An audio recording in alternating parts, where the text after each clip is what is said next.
Un an après sa prise de fonctions, le bilan du maire Jurati Bandakaboué suscite des avis partagés parmi les habitants de la ville. Lors d'un vox pop réalisé ce mardi 28 janvier 2025, il lui est apparu que si certains salient ses efforts, d'autres expriment des préoccupations majeures concernant la sécurité et les services de base. Jurati Bandakaboué a été nommé maire de Mouénéditou le 25 novembre 2022, a officiellement pris sa fonction le 13 mars 2023. Depuis lors, il a été confronté à de nombreux défis, notamment en sécurité croissante qui frappe plusieurs quartiers de la ville. Les témoignages recueillis montrent que cette problématique reste au cœur des préoccupations des citoyens. Un autre point levé par le résident est le manque d'eau potable dans plusieurs zones. Ces problèmes persistants a conduit certains à remettre en question l'efficacité de l'administration de Tshibandakaboué. Pour la gestion de M. Gérard Tshibandakaboué, maire de la ville de Mouénéditou, son bilan est à moitié positif. Pourquoi? Sur le plan administratif, quand même, il y a un grand changement entre lui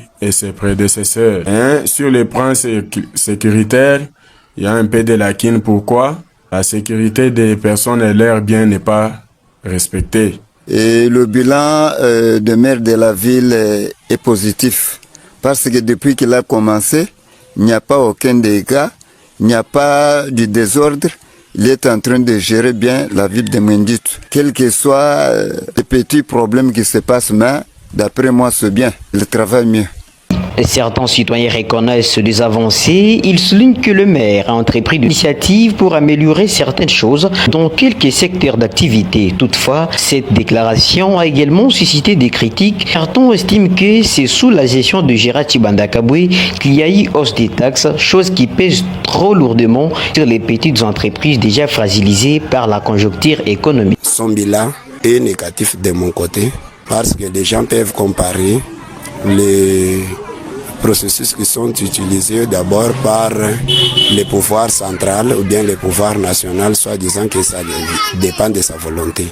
Ne comptons pas la route et autres, que c'est dans son pouvoir ou bien dans sa capacité qu'il peut faire ça. Ça dépend d'un pouvoir central.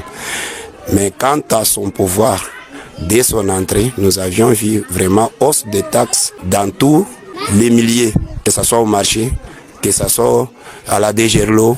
Il y a eu des hausses terribles de perceptions au niveau des taxes qu'on percevait dans la ville de Mouénéditou. Les gens payaient moins, quand bien même lui n'était pas au pouvoir. Dès son entrée dans la ville, vraiment, il y a eu des tracasseries à haut niveau, au niveau des taxes imposées par la mairie. Et quelque chose que nous avions déploré dès son entrée au pouvoir, ce qui ne se faisait pas.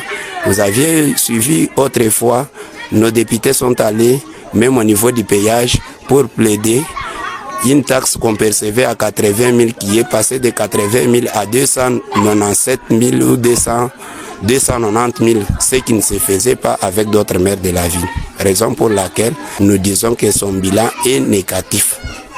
À l'approche du deuxième anniversaire de son mandat prévu pour le 13 mars 2025, Jurati Bandakaboué se trouve à un tournant décisif. Sa capacité à répondre aux attentes des citoyens en matière de sécurité et d'accès aux services essentiels sera déterminante pour son avenir politique. En somme, le bilan du maire est jugé en demi-teinte, alors que certains applaudissent des efforts, d'autres restent méfiants face aux défis pressants qui subsistent. La route semble encore longue pour Jurati Bandakaboué, qui devrait redoubler d'efforts pour gagner la confiance de tous les Ditois.